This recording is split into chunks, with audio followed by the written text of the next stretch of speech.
Welcome to Varsity. I am Bob Przybylo. Joining me as always is Scott Wright. And this week we're going to look back at week 6, look ahead to week 7, give you our locks of the week, and let you know where you can find us this weekend. Scott, let's start with week 6. I have a pretty good idea about what you'll be talking about. Go ahead, man.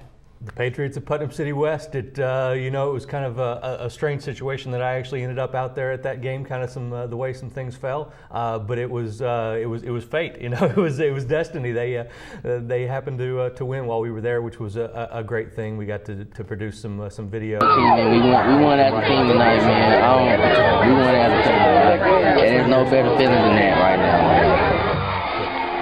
28 straight losses for Putnam City West, and they finish it off in that streak with a 30-21 win over Shawnee at home. Just an emotional scene, really enjoyable to take in. What I took from week 6 is a team that's had a lot of recent success, but they just came out on fire on Friday night, and I'm talking about Heritage Hall against the Racers. I knew the Chargers were a very good team, but this was scary. This was like, this is what happens when this group of juniors and those seniors put it all together in one half.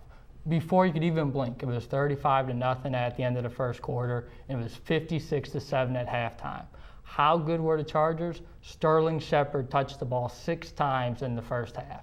5 were touchdowns, and on the 6th, he caught a pass that he pitched on a hook and lateral that turned into a touchdown. It was a phenomenal performance. It's easily the best performance I've seen this season.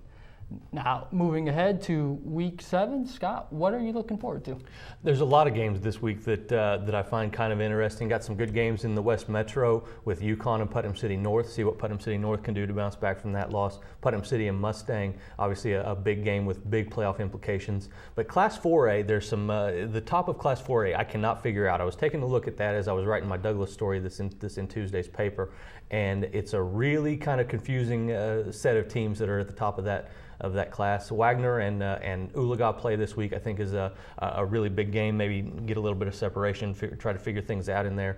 Hera is a team that's coming on. You don't know exactly how good they are. They've got Douglas here in a couple of weeks. So I want to see what happens in the top 10 of Class 4A. So you're looking at 4A. Anyone who knows me knows where I'm looking at this week. It's 5A. It's Carl Albert. It's Guthrie.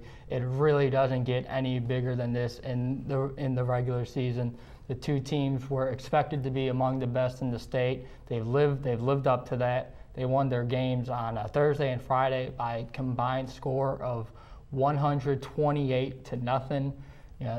Their 2 losses have come by a combined 3 points. These are the 2 best teams. This is the first time I'm going to get to see this game in person. I am really excited for it. I don't know who's going to win, but I think it's going to be a classic. And with that said, we will move on to our locks of the week. Scott, go ahead. Well, I'm at 2-4 on the season. I'm not getting too excited about my locks of the week at this point, but I'm going with Broken Arrow. This is the team that I saw in the preseason, oddly enough, at the Southmore scrimmage. But they're hosting Southmore this week. I think that it's a really good team. Archie Bradley at quarterback, but this is a team that runs the ball really well. They're really powerful at the offensive line, and I think that they're able to handle Southmore this week.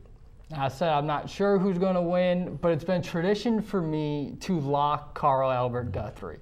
This goes back to 2007. So this year I'm going to lock the Titans. I think it's going to be a great game. I think Kenton Whittington's going to end up making the huge play that provides the difference in this game. I got it 30-29, Carl Albert.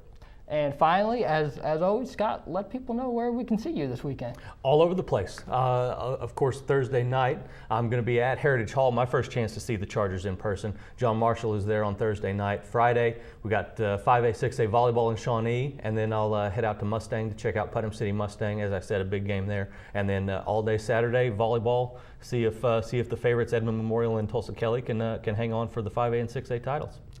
Thursday, you can catch me at 5A, 6A softball. And then on Friday, more softball before I head to Carl Albert and Guthrie. And Saturday, we will close out the softball season with the 5A and 6A championships. Well, Scott, we appreciate you joining us as always. That's all the time we have for this week, but you can check us out every day at newsok.com/varsity for the best high school coverage anywhere.